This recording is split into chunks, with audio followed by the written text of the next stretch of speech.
It's the podcast that shakes and stirs up pharmacy. Welcome to PBM on the Rocks. Awesome. We are live from AIDS Healthcare Foundation's clinic here in Hell's Kitchen. How's everybody doing today? Oh, really good. It's really cold here.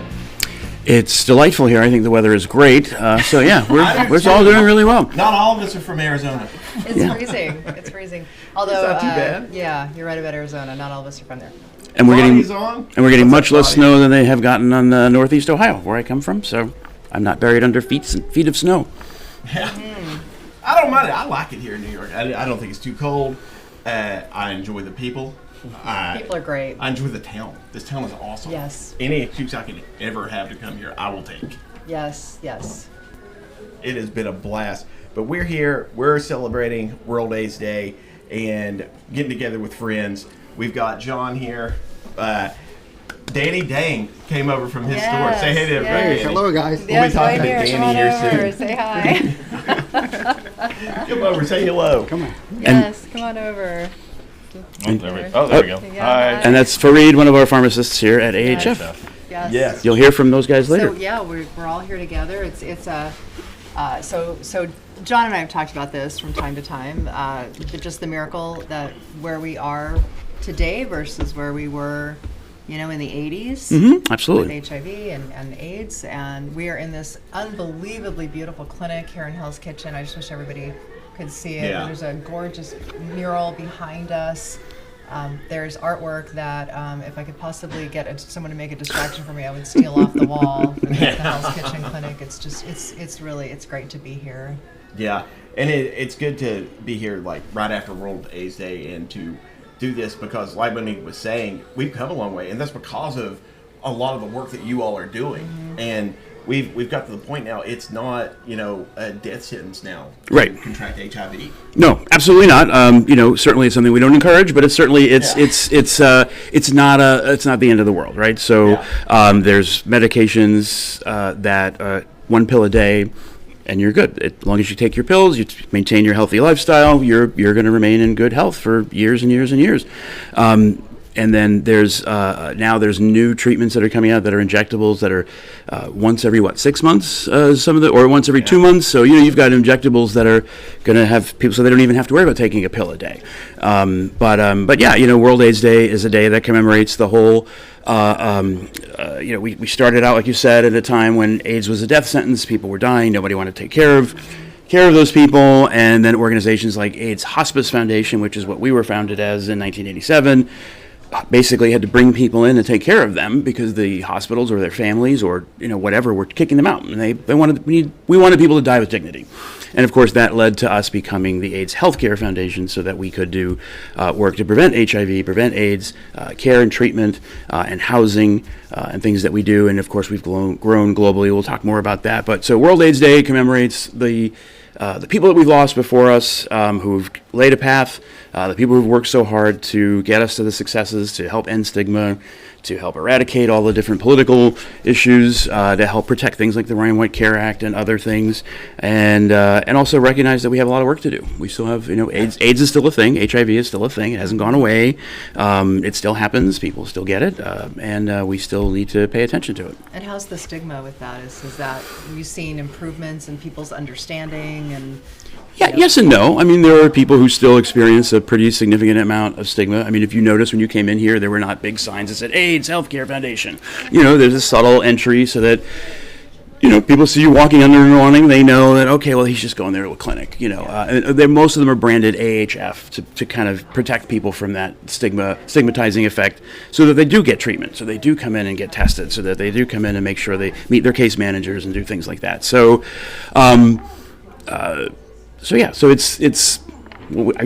went all the way over here, and I went. Where did your question? No, but but you've answered it right, because one of the biggest things, so, again, like Jeremy's just a baby, so he doesn't remember any of sweet, this. innocent Jeremy. But, there was a time where it was like, it was so stigmatized Sure. that, some people didn't want to, even be in the same breathing space. And it is still stigmatized in some ways that way. There's a lot of people who just don't get it, right? Yeah. Some people use it as a fear factor. And we'll talk about some of the things as we talk about PBMs, Yes. how stigma comes into play for a lot of folks. So Yeah. Unfortunately, yeah. See, to me, I mean, I'm a little bit younger than you all. It's one of those things where I think we're in healthcare and it's not as stigmatized in healthcare because, we're educated on the subject. We're there. I don't think a lot of times we realize what people will be up against out there just in the general public. And I think it's important that we try to remember and put ourselves in their shoes and kind of see their experience for what it is. And, everyone out there, all my pharmacist friends, everyone in healthcare, it's something to keep in mind because they still have to struggle with that. And stigma tends to follow privilege and economic factors. So myself, as a person with HIV, I don't worry about saying it out loud. I don't worry about it. I obviously work for an organization that's not going to fire me for it. But I'm not concerned about it. But yet people who are in different places in life, whether they're homeless or whether they are lived in minority or disadvantaged communities, they have different issues to work with. A young African American woman has a very different experience than an older white gay man. So there's a lot of so stigma applies and it follows some of the other isms and things that follow people through life that we unfortunately have to combat. Yeah. It's a complex issue, and it's one, I mean, we've always got to try to stay ahead of it, just like everything else. But it's one where it breaks my heart to see anyone who's already up against so much having to deal with basically ignorance. Yeah. Mm-hmm. And, I know that's a part of life, but it's really frustrating for me to see, ignorance hurting people who need help. Right. Absolutely. So you mentioned a correlation between stigmatizing patients and PBMs. Of course, our organization is all about ending pharmacy benefit manager abuse. Not sure if any of y'all know that, but we're not big fans of those. Yeah, we don't like PBMs, and so you and I were talking earlier about there's been some expansion of the clinics into several states.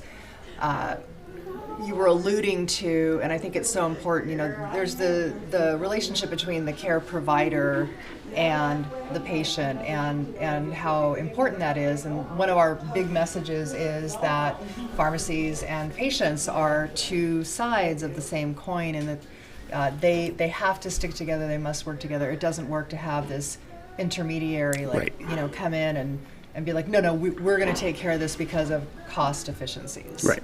Yeah. The AHF model, and it's one that works very effectively, is really to work with somebody through the entire spectrum of the continuum of care. So we test them. If we find out they're positive, we want to get them in to our clinics. Our doctors are here. Our pharmacists are here. Their case managers are here.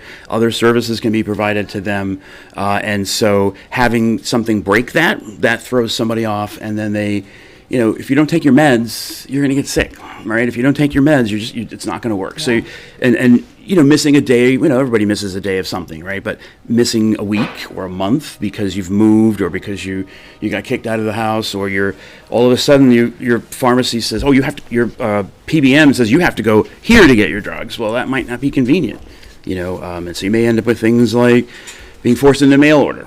And so now we go back to the stigma argument where, a young person living in maybe in an apartment with several friends that don't know that they're HIV positive, and they don't want to share that information, and there's all these weird, complex relationships in some of those roommate situations, and all of a sudden a package arrives for you, and nobody needs to deal with that. It's nobody's business, right? It's, if I want to share it, I should share it. So it shouldn't be forced on you. And that's one of those things that PBMs force that hurts people with HIV. What is the relationship that your clinics have with PBMs? Do you see much interference on this side of it, or are you seeing more interference from PBMs in some of the other areas of just working with patients with HIV, like in other clinics or in other settings? I think it's more or less what we see, what our patients have to deal with, what they have to work through, and the impact it has on them, medications and how it impacts our ability to do things. So there's a lot of things that, connects with 340B and all of the stuff that we that's why we advocate around these things, because they're bigger, kind of esoteric issues to some people, but they're really important to the overall healthcare system. Yeah. Michael Wright from AP has written in and he says, great to see this. AHF has been most helpful with the PBM reform journey. Yeah, Yes, that's right, Michael. definitely, We Michael. love AHF. We love everything they're doing. Michael, Dave Falk, giving us a flex. All right. We love you, Dave Falk. Yes, it's good to see good friends, Dave Falk, Michael Wright. Good to see you. Yeah. Thanks for being with us. And being the size that we are, we're a large player in the business. We're the largest provider of HIV services, AIDS services in the world. Yep. So we can take on some battles that maybe some of the other organizations can't. So PBMs maybe not be a battle that some organizations can get involved in because they have so many other things to do. And we still have all those things to do too, but we have some capacity to deal with the fact that just 3 PBMs control 85-88% of the market. So that's like 3 companies that have all the power. And then when you add up the next 3, so then that's like 95% by 6 companies. That's ridiculous, and that's certainly not the way free markets and capitalism allegedly is supposed to work. Yeah, not at all.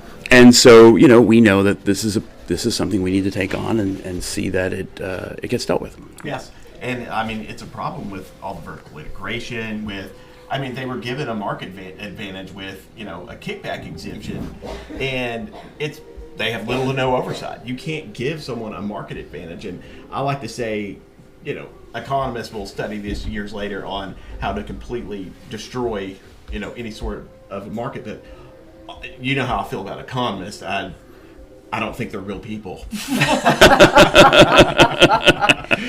Don't feel bad. They're not real people. No, they no. were created by AI. Yeah, they're mouthpieces. They're really just paid to give an opinion that is very pro big business, and it really infuriates me whenever just like, well, the economists are saying this. When are the economists ever really right? They're not good at what they do. I see economics in general as the homeopathy of social science. That's an interesting perspective.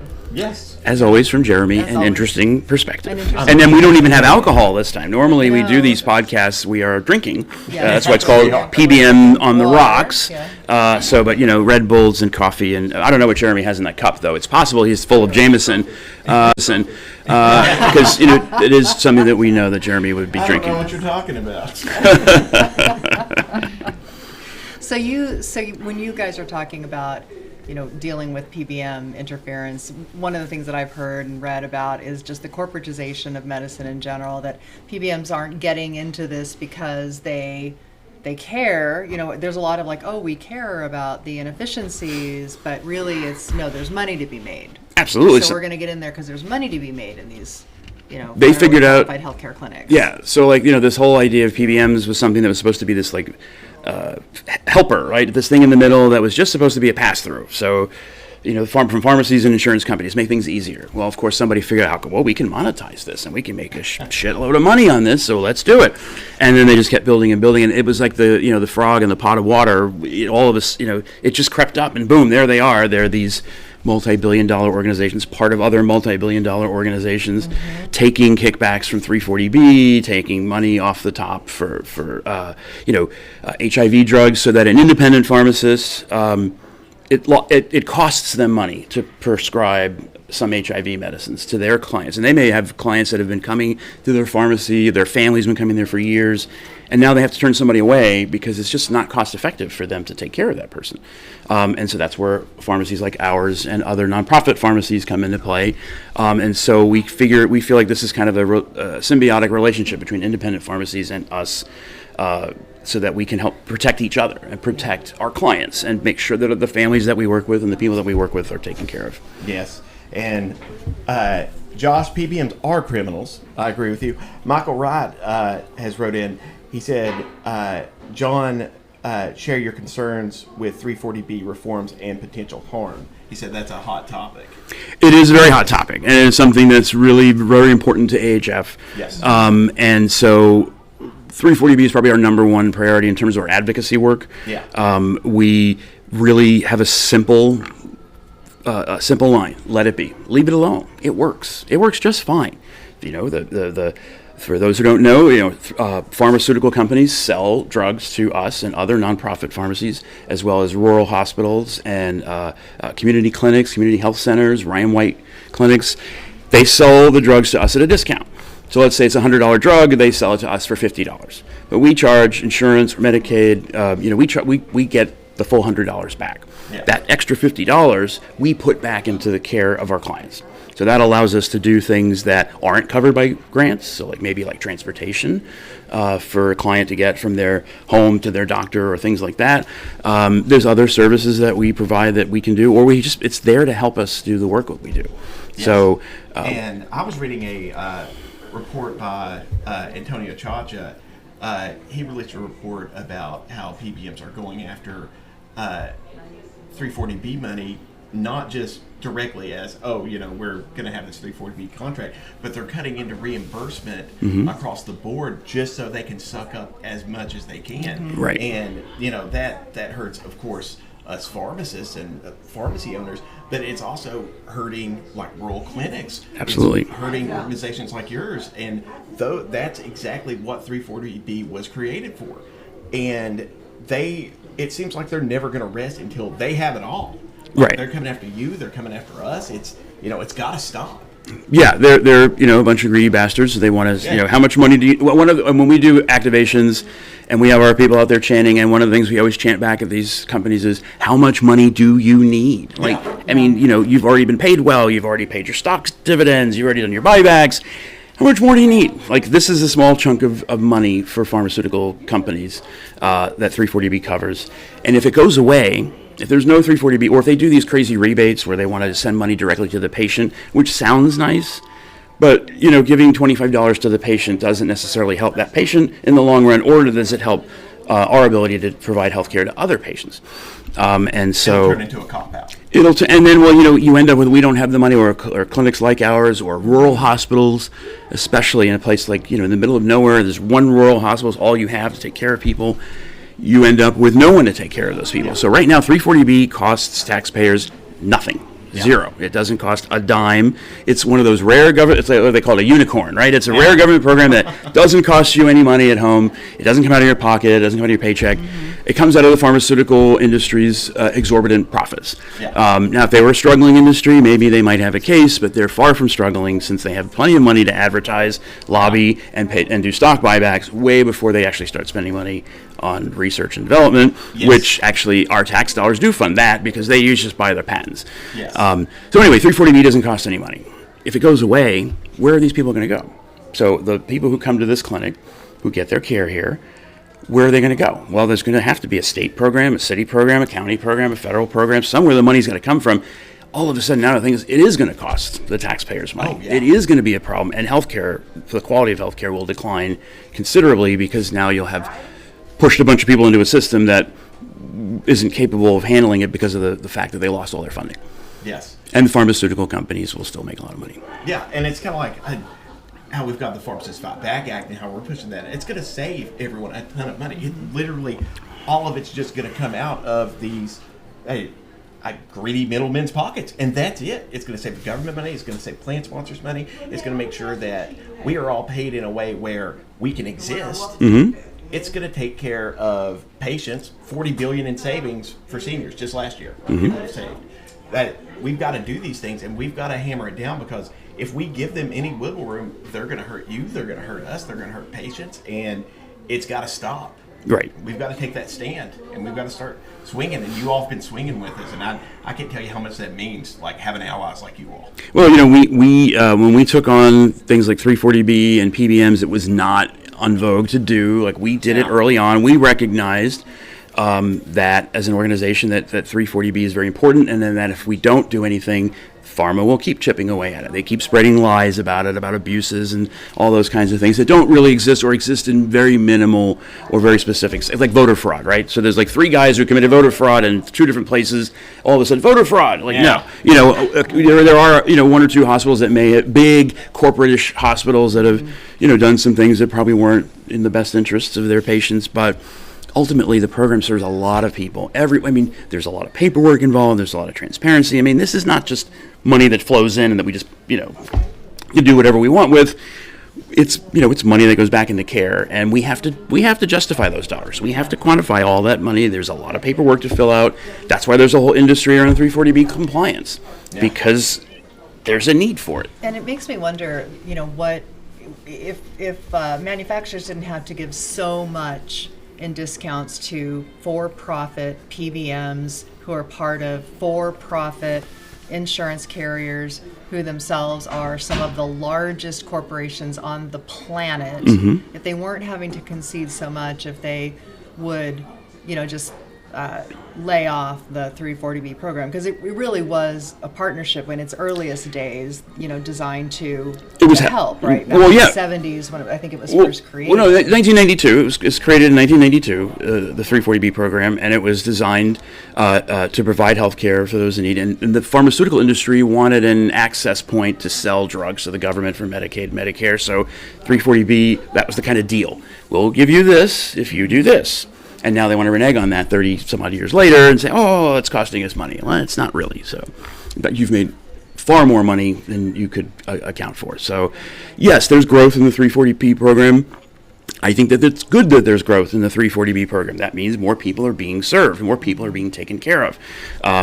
Pharma will argue that, that growth is all abuse. Well, it's not. We could talk to anybody here who takes care of clients. None of this is abuse. Like, this is serving people who need help. Right. And to me, that's like, why wouldn't you want that to be your legacy as an industry? You should want to say we help people. You've got lots of commercials that say you do, and you throw a little dollar here and a little dollar there and some pretty pictures. But the reality is, when you're coming after organizations that use 340B and rely on it, you're hurting them. When you're propping up PBMs and allowing them to do what they do, you're hurting the rest of us who provide care. Yes, this is real healthcare. This is where it happens. Healthcare is not financial instruments. Right. Healthcare is actually being out here and taking care of people. Well, we have pharmacists here, right? So why don't we talk to some of them? Yes, Shall we start with Fareed from AHF? Yes, absolutely. Would you like to stand? I can. Yes. Okay. Yeah. We'll do that. And then we'll switch out, and then I'll come back.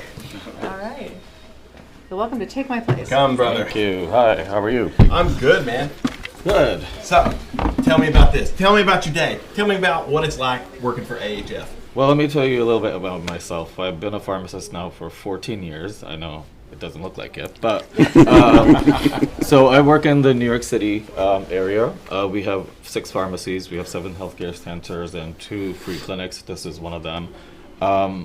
What I get to see is I'm patient facing, so I get to see what happens when the PBMs restrict and the patient has to go deal with that and the complications that causes. Yeah. So having a patient already in a situation where they're going through something mentally, where they're newly diagnosed and they come to me and then I'm not able to service them and then they have to jump through hurdles, that hurts me personally. Yeah. And then that hurts the patient as well. So, being patient-facing, we see this every single day, and it's getting worse and worse and worse. It wasn't like this 14 years ago or 10 years ago, but it's getting worse and worse, and I'm glad that we're taking a stance on it and doing something about it, because they're going to keep doing that, and it's going to keep getting worse. Oh, it is. And that's why advocacy is so important, and getting involved and swinging back is so important. We can't afford to sit on the sidelines anymore. Right. We have to start fighting. We've got to fight together. Like, it's important to have allies. Yeah, and when they talk about quality of care, if you've ever called CVS Caremark and been on the phone for 2 hours to get one person who can't help you, then that's not quality care. No, like it is that, not. And like all PBMs that do that restriction where they use their own mail order pharmacies, I've seen people cry when they've had to deal with that. And there's no opt-out, there's no option, they're fully restricted, and it hurts not just the patient, but everybody involved. It does. And that's where I come from. It's about patient care, and that's why we're pharmacists. And seeing that happen over and over to patients it just hurts. It does. They're just numbers to these companies. Exactly. They make a little alteration. They're like, oh, this might hurt maybe 1% of patients, or they'll have to jump through these hoops. But look at how much money we're saving. That's all they care about. That's all they care about. You know, they don't actually take care of these people. They don't have relationships with these people.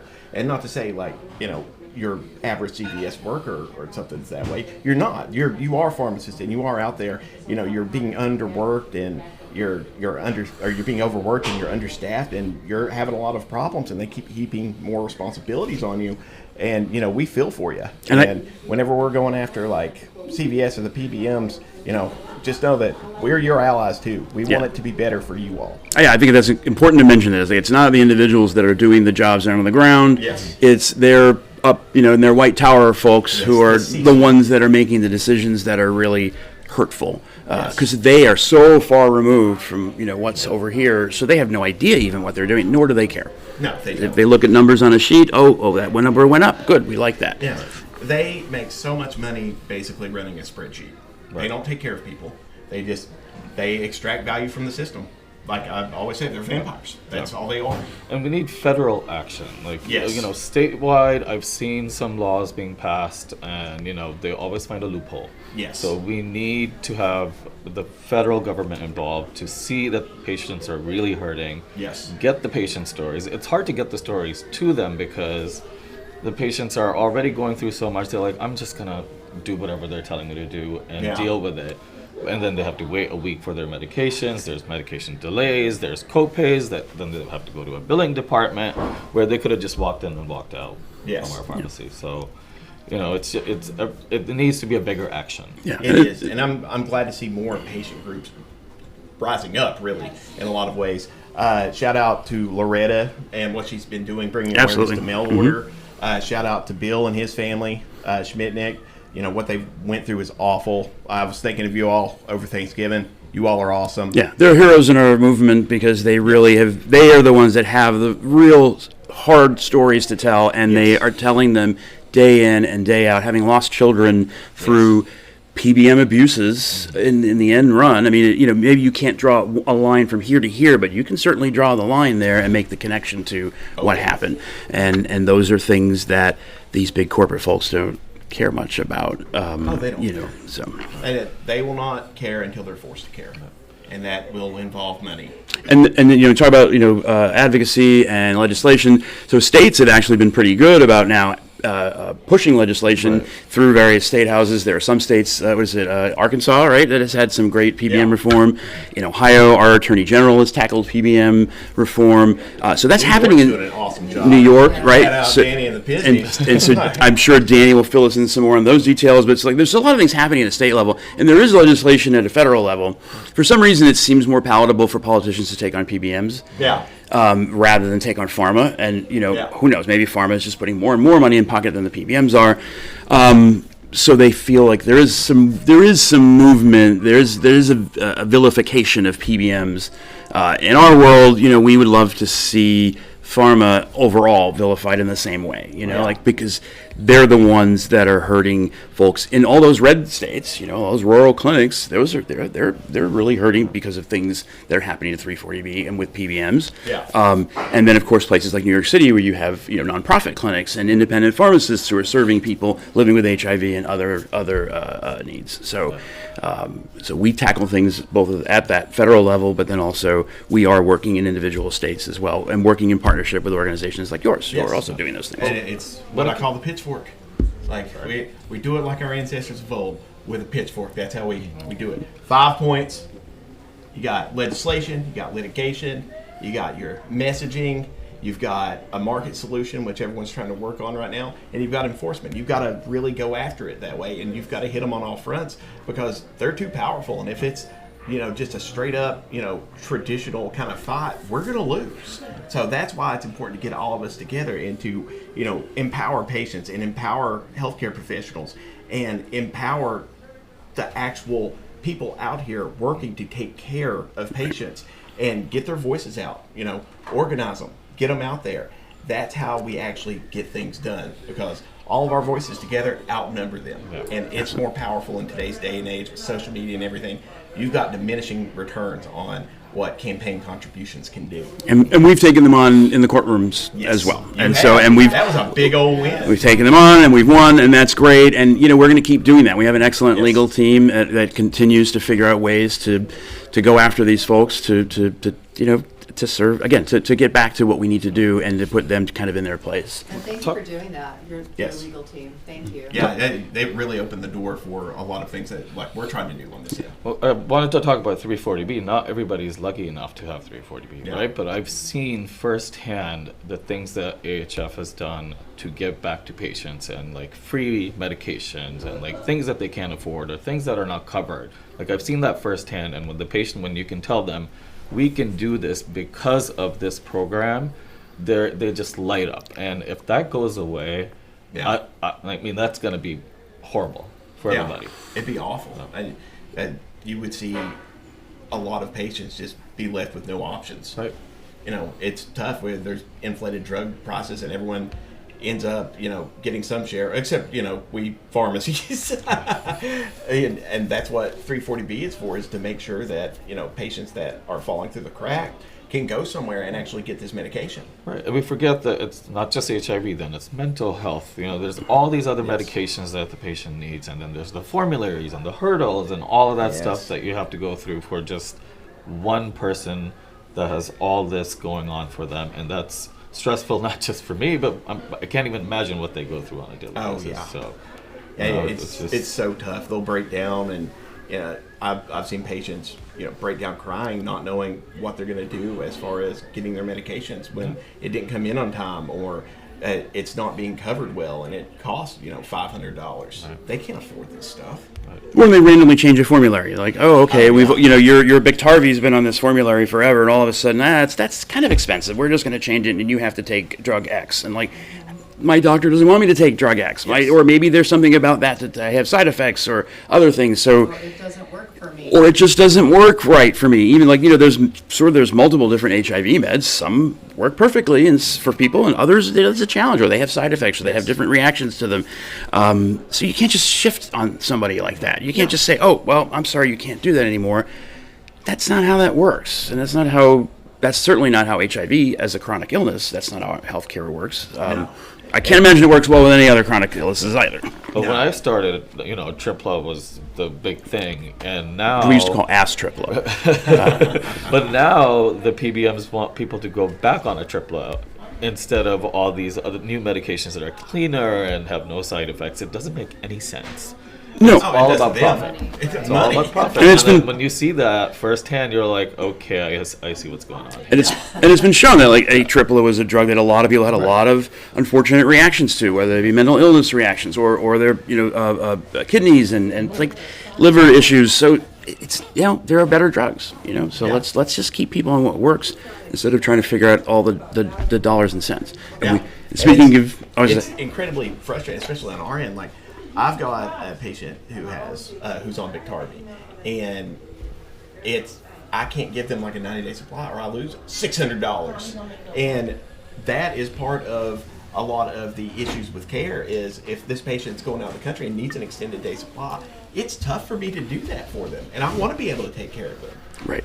And we're stuck in these contracts that we're forced to sign, where if I give them like a 90-day supply, hell, even a 30-day supply, I'm losing money.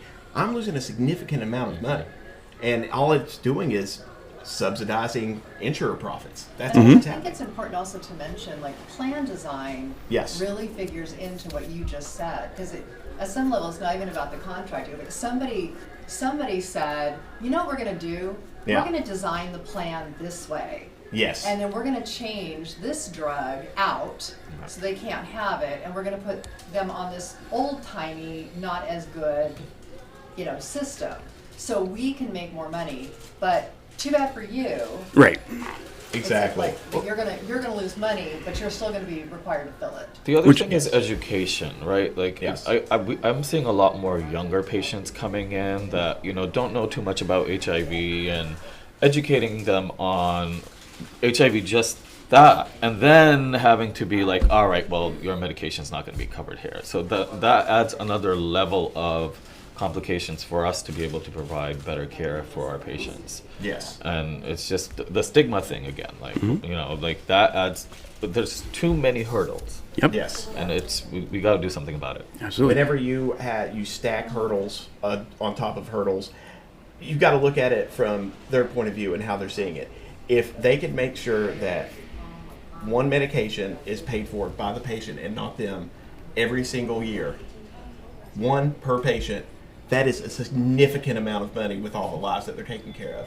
And that's how they view it. And they're going to throw up barriers, and they're going to try to force you onto the drug that they're getting the biggest kickback on, and that's just how it's going to happen. And that's what we've got to fight against. It's not going to start about deductibles, co-insurance, all of those little fine print that people don't know when they're signing up for these plans. Right. They're not told that straight up. There's It's like no transparency. It's like clicking the box. Yes, I agree to the terms and conditions. Yeah, and nobody read the terms and conditions. There's no Like on your option. phone, right? Like if you don't, Yeah. if you don't agree, you don't get to have You the get phone. right. Right. Yes. So why don't we bring Danny on in? Thank you. What I would like, I know Shannon's going to kill me, but I'd like to bring this chair up, and if you can just stay for a little bit Okay. and be part of the conversation. Get us Kind of around off it. to the side, but it'd be awesome to have you just stay as part of this, and then I'll just be the off-camera annoying talker. The voice Welcome. from beyond. Voice from beyond, and God said. It's all been long overdue. I appreciate you guys doing great work, and then can't thank enough work that you did in PBM and the patient care. Ultimately, we are, as a healthcare profession, we care for patient. And patient well, that determines our success. It's not the dollar, it's the patient well. And we, the only country in the world, have just spent tremendous dollar per capita, and yet our patients are not healthy. Why? Which country in the world have something that we do? The only animal that we have is PBM. Yes. They produce nothing, manufacture, they create something. We do the work. Patient come in, we help them. PBM, the only thing they get is denying the patient, right? Hurting the patient. And that's the only thing they make money. And I hope, to your point, to piggyback to what you said before, we need to hold the health plan accountable to the patient care, because they designed to sell the patient what I call SAM insurance, which means you buy into insurance to deny your coverage. Okay, one way or another, how you put it, that's exactly what happened. Why is it that they're undercutting us? Why they undercut the provider? That's not health insurance, that's called health. And by the way, that health kitchen, that's what they designed for. Is that what they want for us? With that, I think that there's a lot of lifting that we can work to collaborate to bring the patient story, advocate, right? What we do in our profession in business, I learned is that the law dictates all business, especially our business. So as much that we can complain and we tell the story, it's just smokescreen. We need to take action. Yes. Right? All of us just come back together and say, this is our story. Where do we do? How do we get this patient care, properly delivered? Where are our pain point? And let's find a way to work together, right? Look at the CVS. Even them own PBM, health plan, all of that. What did they do for patient service? They cut down patient service. They shut down 900 stores.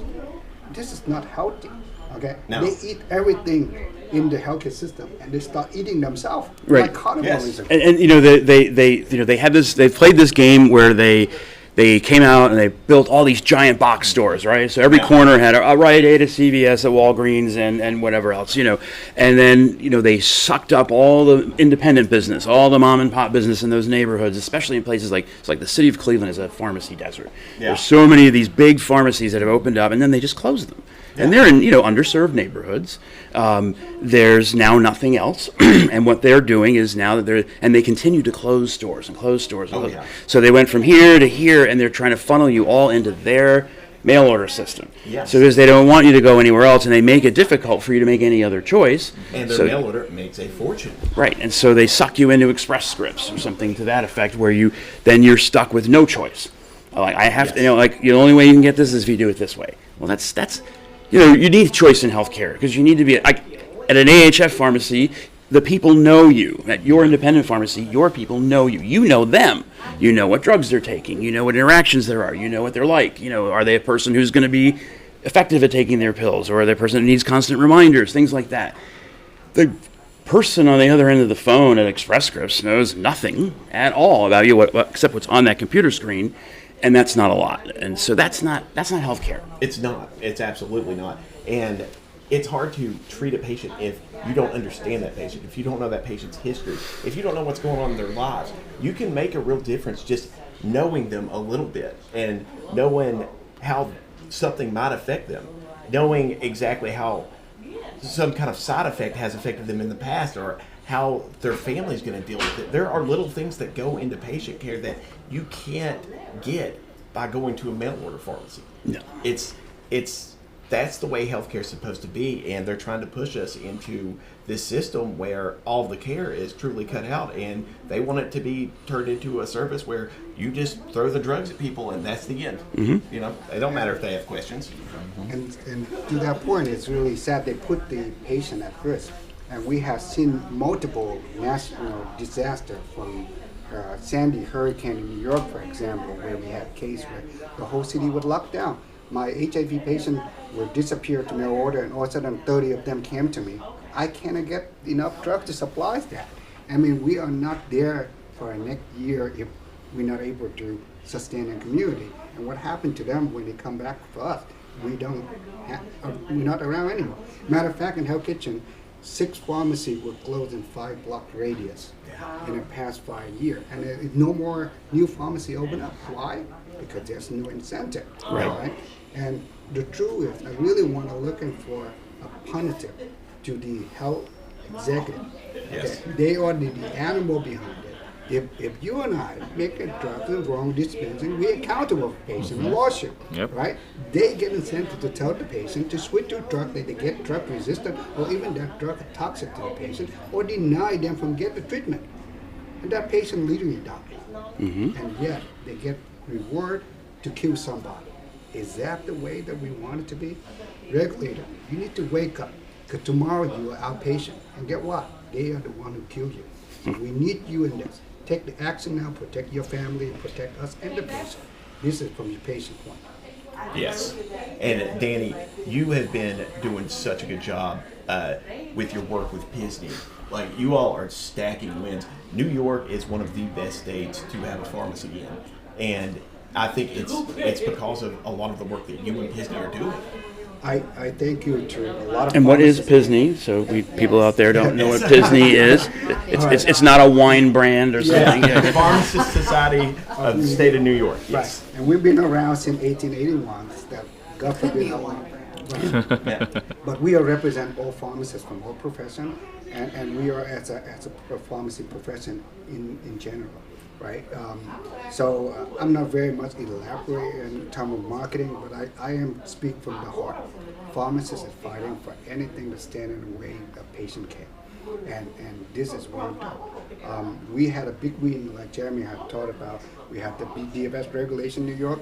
PBM are now required to register in New York, and PBM will be accountable for patient. So we now can direct the patient to complain to the DFS what they encounter, what happened.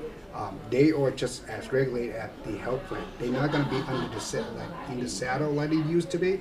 They are now, and I hope to see one of them get kicked out of New York, so the rest of them can start waking up, okay, and do something right. Yeah, examples need to be set. Exactly. I mean, there's no point that you literally just kill my patient by saying, if you touch and help that patient, I'm going to take $500 from your paycheck. How is that fair? I mean, this is really like mafia. Right? Yes, they are. Yeah, just like directly put the gun to your head. I mean, the choice to save a patient and find a staff is not the way. Or put my kid on street. That's not a choice for me. We didn't go to school to do this. We honor. We want to help the patient. We encourage it. We're taking away the young and bright future pharmacists to be. They discarded, and even healthcare. We couldn't even get, incentivize the doctor to go there. This is not the way we have it. And if we want to get a better healthcare system, get rid of PBM. Yes. Or at least get them accountable to the patient, just as much as we do. Have the skin in the game. Yeah. And there's actually someone on here on LinkedIn, Jim. He's bringing up the fact that no other country has these leeches, and they've got a lot cheaper drugs than we do. It's not hard to put it together what's going on here. Well, they are leaching into Canada. Yes. Canada needs to be worried. Yes, Canada, you all need to stand up right now and fight them back. Shout out to Thu, who's watching on LinkedIn. Everyone, check out her podcast with Sal A. Hey, RX friends, we've got this.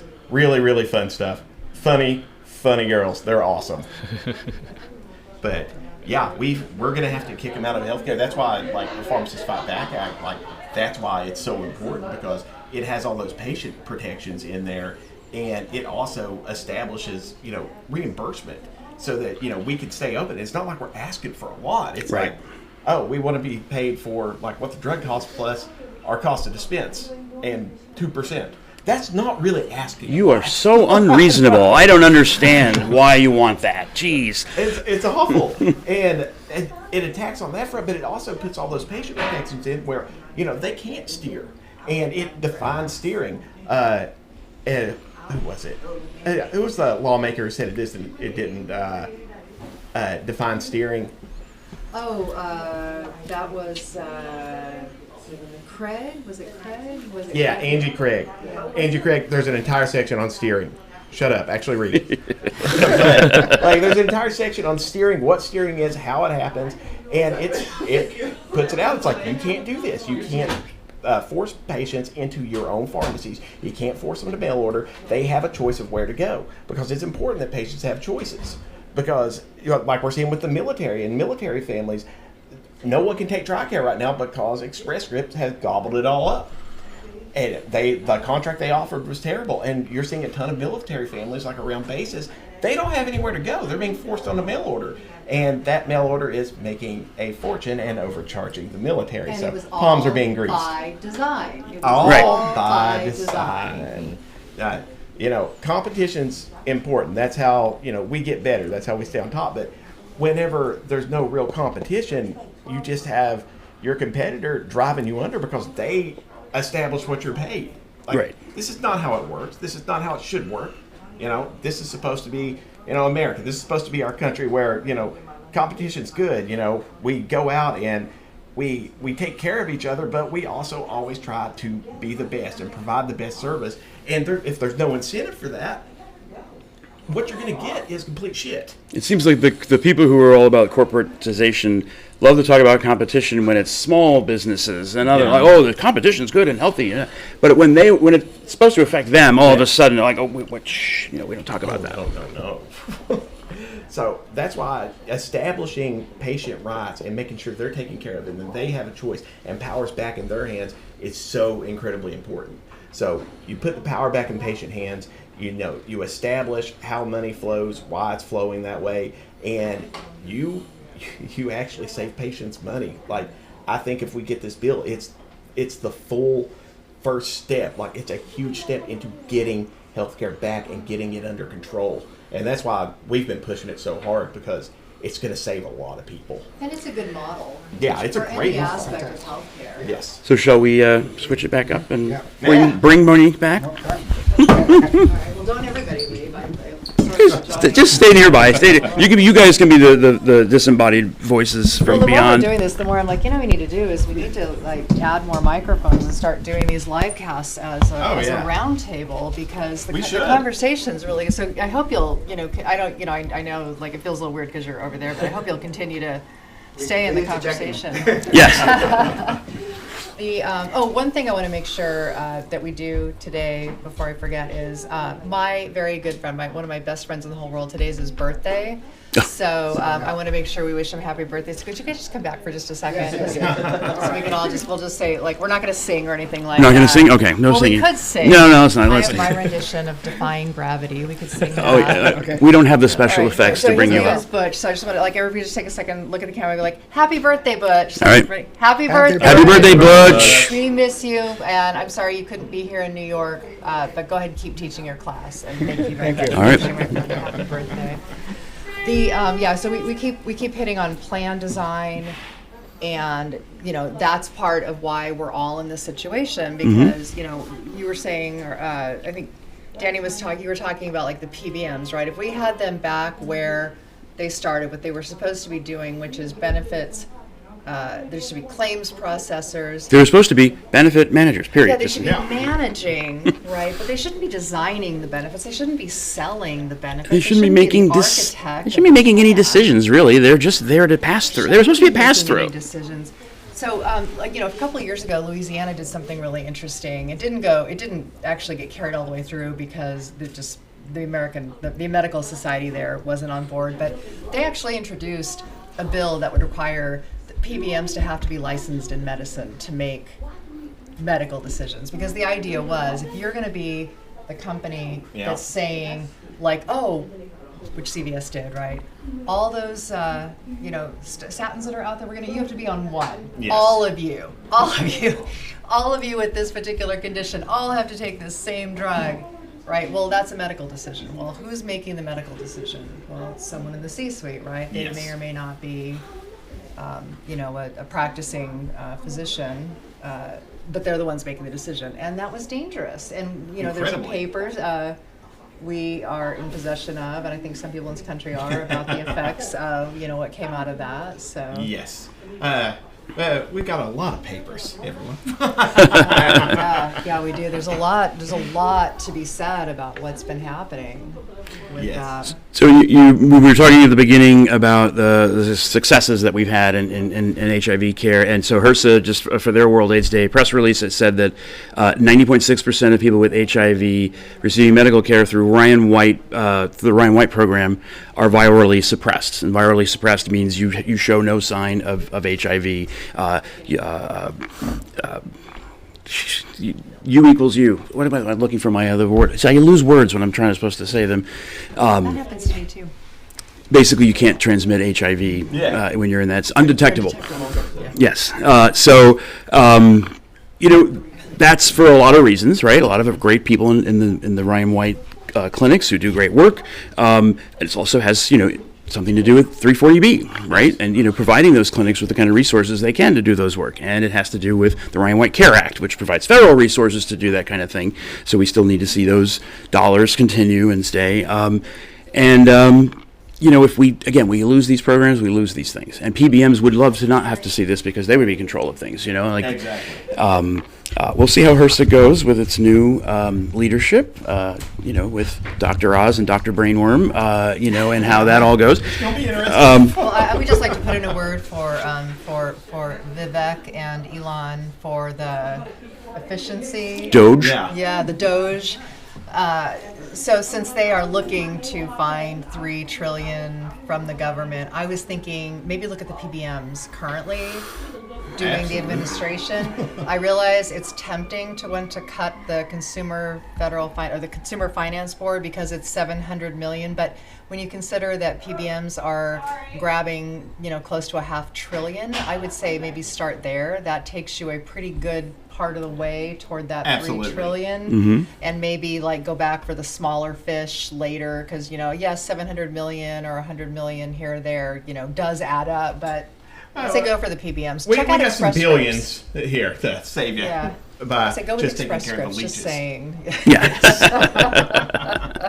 You pull off a few of those, and you're gonna find some money real quick. Because kind of going back to where you first started, you were explaining the 340B problem, right? The misunderstanding about what happens there, and I think you explained it beautifully. So you were sold the drug at a certain price, you're able to bill back at a certain price, and that spread is reinvested into the clinic. So we're sitting in a beautiful clinic. It's very colorful, but it's not. I mean, we're not talking like the floor is paved with gold or anything like that. No. There's no abuses going on. It looks like a normal This is your clinic. basic, drop ceilings, white walls, It's tile. safe, it's clean, it's warm, What it should be, people yeah. can feel like they can get No fancy chandeliers. There's Right. no, Trusty. gold-plated toilets or but whatever. you have, amazing healthcare providers, and they are here to take care of patients, and we've seen patients here today, and you can see that, they're comfortable here, and they're not, they don't look like, oh my God, this is some shady place. Right. Right. That is entirely a function of how that program has been able to work for you. You're able to reinvest back into healthcare. And one of the problems with rebates, especially those that are given commercial plans is that they're unrestricted. So, we've heard CFOs and other organizations, Mark Cuban talks about this occasionally, though not quite as specifically, that they get the money back and they're like, woohoo, free money. Right. And it's supposed to be reinvested, theoretically, it's supposed to be reinvested back into making your premiums lower, but they don't. No. Governments get the money, and it's supposed to be reinvested back into healthcare, but it's not. It's invested into roads and Right. schools. Well, and there's- and there's- which isn't bad, but not what it's for. And there's no guarantee that the patients will actually even get the rebate, because if it's a rebate, it's something you have to actively go out and ask for and do.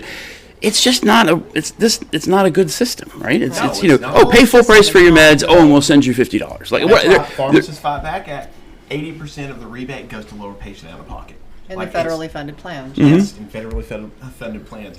That is huge. Yeah. Like, that's going to save so much money Yeah. for patients. 96 cents out of every dollar that's spent in an AHF pharmacy goes back to AHF care. Yeah. Right. So that's that money comes in and goes back to the patients. You could actually, as you said, you could draw a direct line between, where you started, where we are now.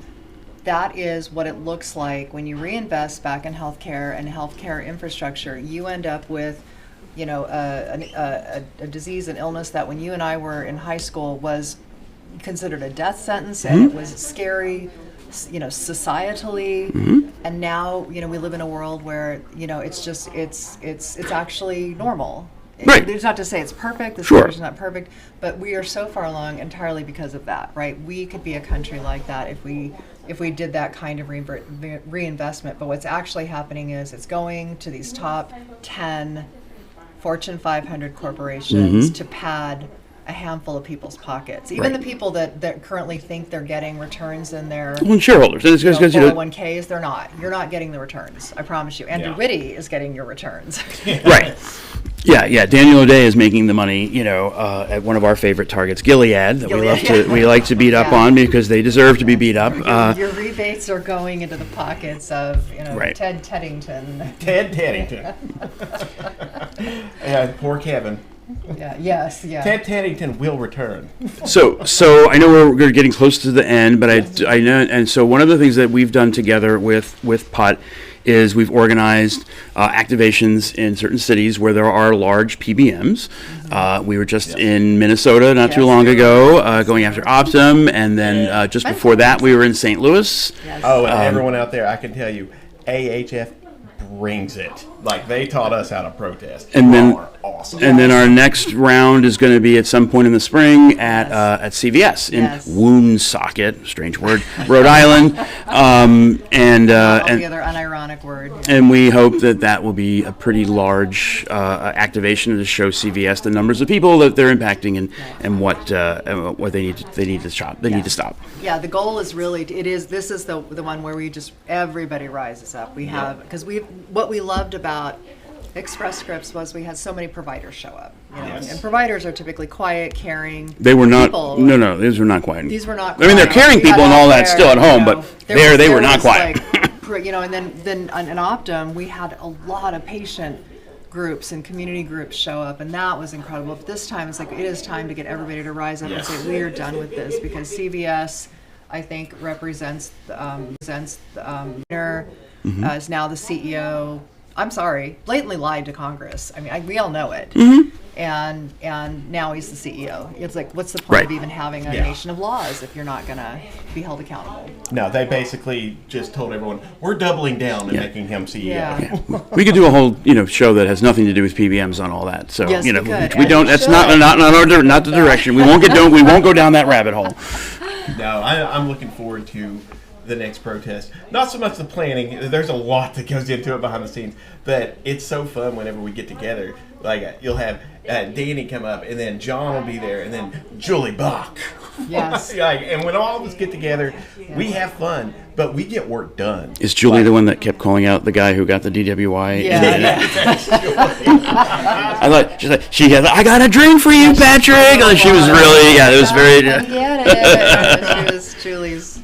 Julie is wonderful. Yeah. But She we all is. get together and we have fun, and we still get work done. And it's important. I remember to mix the two. the one woman that was there. She's in a family pharmacy for many years. That's threatened by what PBMs are doing, and she seemed like this quiet older woman, little glasses, and we had some security guards that wanted us to move, and she, you work for killers, and I can't even repeat all the things that she said, but she was angry, and like, I guess when you're taking away somebody's livelihood, they're going to get a little feisty. They're going to get a little angry. And then when there's no reason for it, there's no reason for these independent pharmacies to have to be forced to make such bad, decisions that they have to either close or reduce services. There's no reason for us to think about that. There's no reason for rural hospitals to think about that when, we have the money and the resources to do this. Yes. This is not like we're trying to starve an industry of its own profits. Nobody begrudges the pharmaceutical industry or the insurance industry to make money. Sure, they have to make money to continue doing what they're doing, but do they have to make that much, right? Yes. We can operate on a thin margin. Why can't they? Jeremy, if I may have to shout out 2 things that we work in New York. Yeah. Yeah, please. Yeah, Danny. Come on over. No, I would state it. I really appreciated the 2 things that I want to bring up that the hour is that on December 8th, PSNY have emergency meeting for entire New York pharmacy, pharmacists, every profession. We need to come together, unite, and act back to fight back to the PBM. The second thing that in New York, we're pushing for supporting for the 340B under Rivera bill that manufacturers should allow all the pharmacy participate in 340B. There's no restriction in that. So we look forward to your supporting that. If you are a pharmacist practicing in New York, take action now. Join us on December 8th. You cannot just be a pharmacist. Today, world, you have to be an advocate and a pharmacist to survive. And we need you to be advocate for your patient yourself. Awesome. Brilliantly Yes. said. And so, Absolutely. Danny, can they find that information about that meeting on November 8th at PSNY.org? December 8th. December 8th. What did I say? Doesn't matter. November 8th. Yeah. So- December 8th, this Sunday, pssny.org. Yes. Right. Yeah. So- Thank you. And I want to thank Fareed for joining us today Yes, and for thank being you. part of talking with us. Really, yes. And thank you, Putt, for coming to AHF, for showcasing us and the great work that we do, and and for including us in all working. We are great partners. We're both the kind of feisty partners, we're not the the not quiet, quiet. buttoned up folks. We're going to throw things at you. So yeah, and so you're great partners to have in this work, and so thanks for coming out to New York and to show off our new clinic here in Hell's Kitchen, and so I don't know what else we're going to say to close up. Pleasure, Thank man. you. We love New York. Thank you for having us. Absolutely. Beautiful, beautiful clinic, and the staff is amazing. Maybe next year we'll go to someplace warm. We have clinics in warm places, like Puerto Rico. But you don't like humidity. So. That's fine. I can do Puerto Rico in February. It's already. Shout Great. out to everyone who Yes. tuned in. It looks Thank like you. Oh, we have a over lot of great 700 comments. totals. Great Awesome. Comments. Thank you. You all are wonderful. This has been PBM on the Rocks.